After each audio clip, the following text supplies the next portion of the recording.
but how you actually operationalise that, depending on how you perceive the world around you, what you think are the most important priorities, what you think justice actually looks like could look quite different depending on your disciplinary background. So I think there's a kind of an awareness of difference and being prepared to try to ask questions and being prepared to learn from each other rather than just assuming that your view is the kind of the dominant view and everyone else has to kind of fall into place. And I think that's just kind of, that doesn't lead to any productive solutions, I don't think. So I'd be interested to hear about your experiences in trying to work across the same types of borders or boundaries.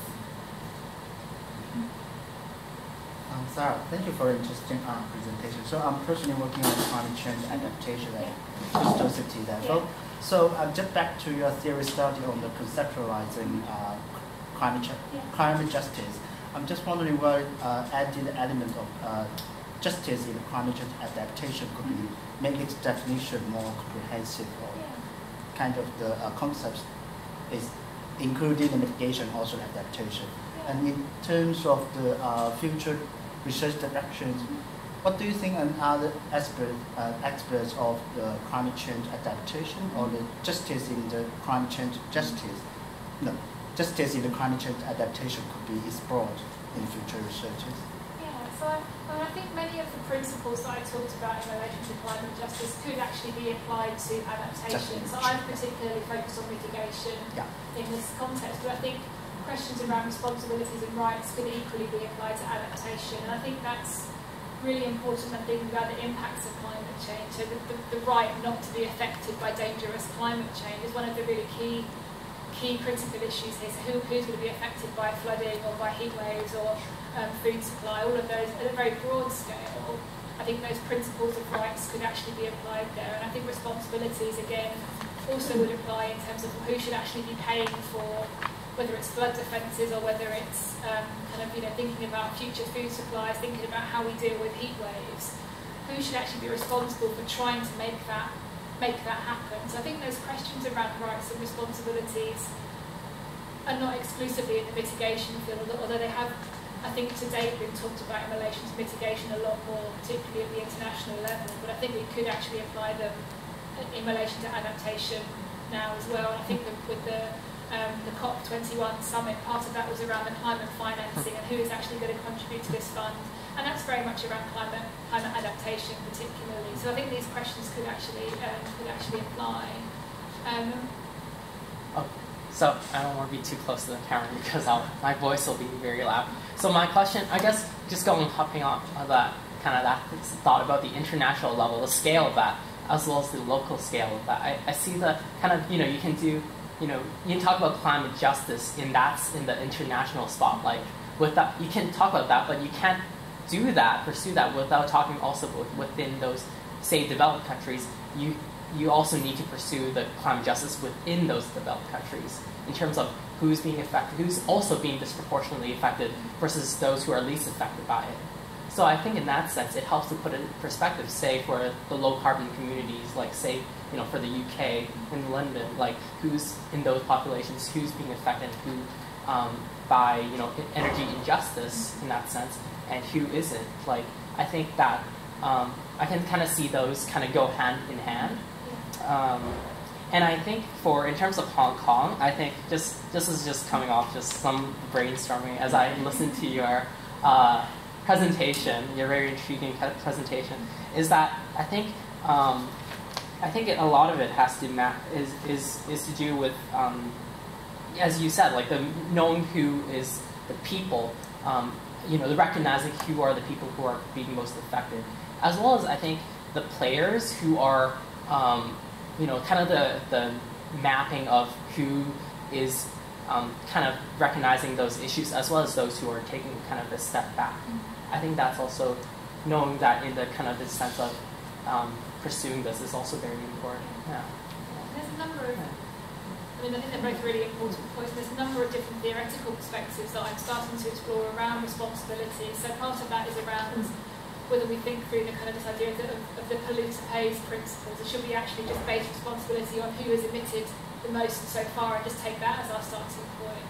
do we actually think about those countries or those individuals who actually have much more capacity to act? So this idea of common but differentiated responsibility that gets taken forward within the international negotiations becomes very important there. It's not just about calculating CO2 emissions, it's actually about thinking about who actually has the capacity to do something or act on these types of issues is becoming really, really important. And I think how the question of scale is really, really interesting. And I think for me that's kind of where I'm currently thinking is, well, how do you bring these scales together, or is there value in terms of thinking about the international and the local, or is it actually, I think it's actually much more interrelated than just delineating scales in that way. So it's not so much that we've got the individual, the local, the national, or the international. I think that there are kind of series of networks and systems that kind of run through all of that. So we can't necessarily say the individual is separate to the global. So I think for me, trying to find a way through that and think about these interrelationships between scale, or actually how we understand scale as a kind of fundamental starting point. Scale not just being about local being here and global being here, but actually a much more, I suppose, nuanced way of understanding scale, looking at some of the key geographical debates, I think would present a really interesting perspective on that. And again, that's really probably where my thinking is at the moment. I'm not sure I've got any answers, but I think trying to track that responsibility across scale, I think, is really, really important, really, for me, really fascinating anyway.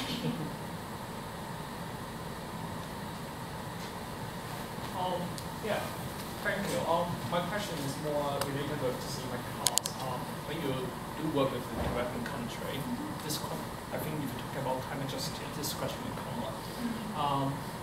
When I was in the UK, I also was with your energy minister that he did a presentation and mentioned about the modern carbon intensity or carbon emissions. I would like to see, listen to your opinion. You think that if we're talking about that, we want to quantify that, the country and so on, we should based on carbon emission per capita, or we should look at the whole carbon emissions?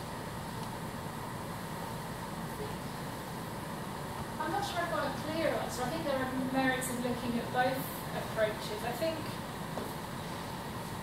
part of the danger of looking at per capita carbon emissions is that somehow it doesn't quite capture the kind of collective nature of how we live our lives. So if we're only looking at individual carbon footprints are a really useful kind of metric for understanding how and where carbon emissions are actually coming from, whether that's related to transport, whether that's related to food, all of those kinds of things. I think that provides a really valuable metric, but I think there's a whole set of kind of collective activities that don't quite get captured there in terms of thinking about our consumption practices. One of the things I really found from when I was working at CityU was around this idea of looking at the WWF carbon calculator that added kind of extra carbon emissions onto the individual carbon footprint to try to capture these kind of collective emissions. So those that are used in kind of shopping centres or government institutions, for example, how do we capture those kinds of much more collective carbon emissions? So I think the danger of that is that then you end up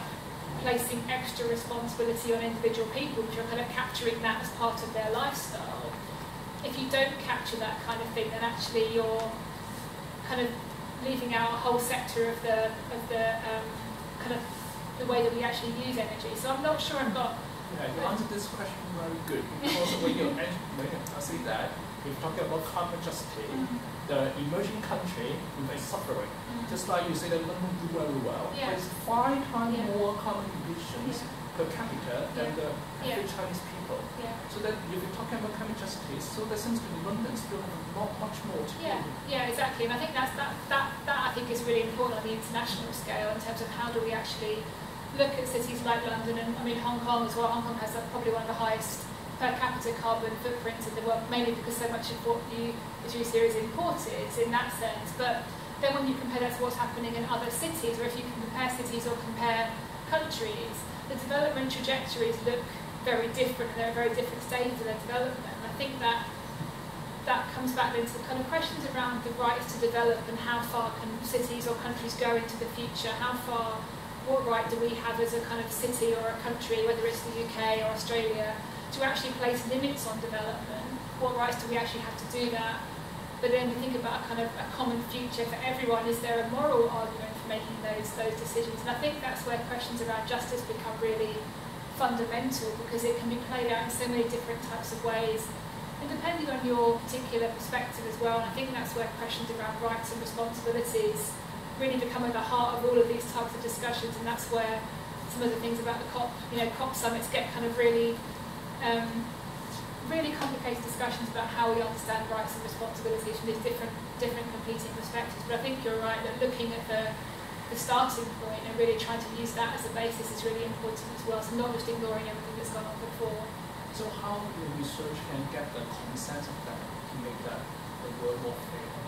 I'm not sure that I individually can, that my research individually can do that. I think the work that I'm doing at the moment is trying to think about conceptualising climate justice, working with colleagues to try to think about how we actually understand that. I think that often there's been so much done around social justice or environmental justice, but climate justice is still quite a new concept, really. It's not something that's got a really strong kind of body of academic literature behind it. There are people working in the field from philosophy, from political science to geography, which is where I am, to other disciplines. And I think if we can start to understand a conceptualisation of climate justice, then that leads us some of the way towards thinking about what that might look like in practice. I think NGO groups have got very clear definitions of what that would look like, depending on their perspective. If they come from a country in the global south, they've got a very clear idea of this is what it looks like. I think in the academic literature that's not so well defined yet, but we're really working towards that. So I'm not sure that my research individually can actually achieve that, but hopefully it can contribute to a wider understanding about what climate justice looks like. Are there any commonly recognized way to measure the degree or the level of justice in energy or in economy?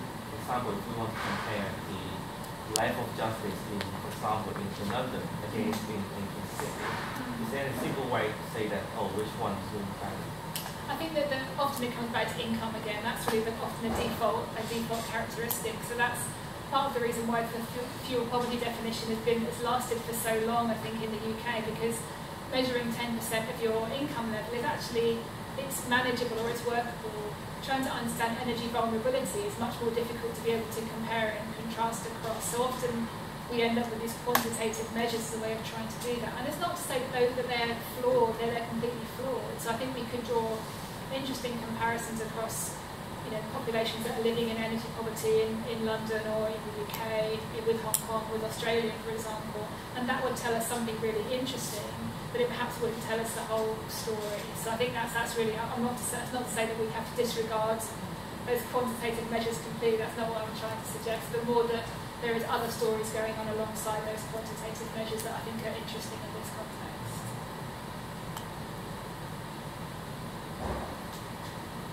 We are approaching the end of the seminar, so maybe I have the privilege to ask one of questions.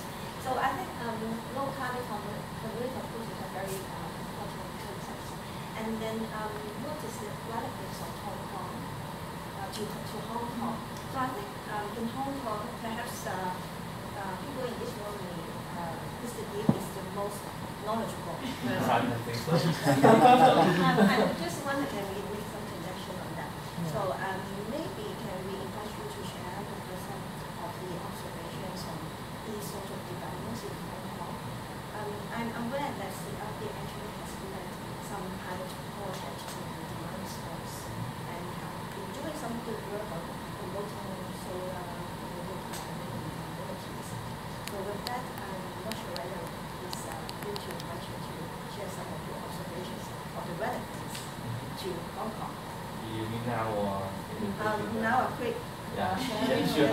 I'm not expert with, first of all, I can share a bit more how CLP doing these areas. For example, we've mentioned about the energy efficiency, demand response, and how we support the RE development.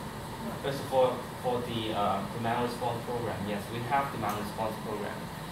Mainly in two aspects. First of all is the automatic demand response program, which mainly focuses on large commercial and industrial customers.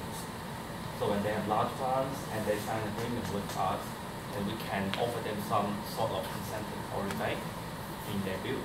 So if they agree, so we can automatically cut their energy demand where there's demand peak. Yes, and another sort of demand response program is through the bilateral contract.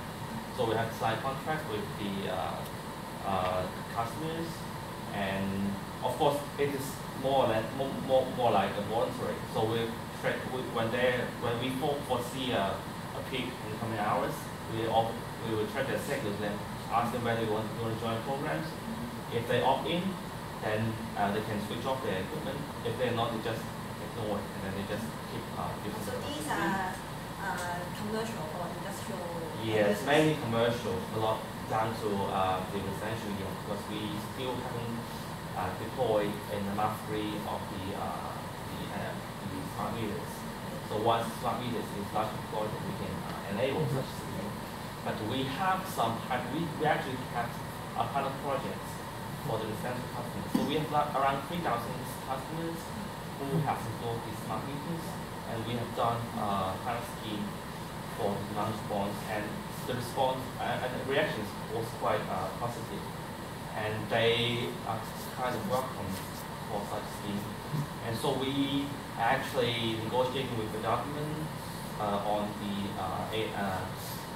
smart grid development project, so to deploy more smart meters for our large residential customers, and this is what we're doing. Yeah, for the energy efficiency programs, actually we've done a lot. For example, for the energy audits, every year we have done more than 100 energy audits for our customers for free charge, and then we can give them free enterprises on how they can reduce their electric consumptions, and we can offer them some incentives. Actually, it's not incentives; it's actually real money subsidies. For those residential buildings, they can apply for eco building funds. We have around 70 million Hong Kong dollars in total. It's actually from the shareholders' pocket. Yeah. To give them, if they are eligible for such a scheme, then we can give them free subsidies. Actually, it's a matching fund together, so they pay $1 and then we give them $1 subsidies. And for the RE development, currently we have around 200 distributed RE generation connected to our grid already. And we have, a couple of years ago, we have developed the first of its kind, the commercial RE project. It's actually off-grid project in Tang Island. It's around 1.2 megawatts. It's a system supplied by the RE panel and also wind turbines.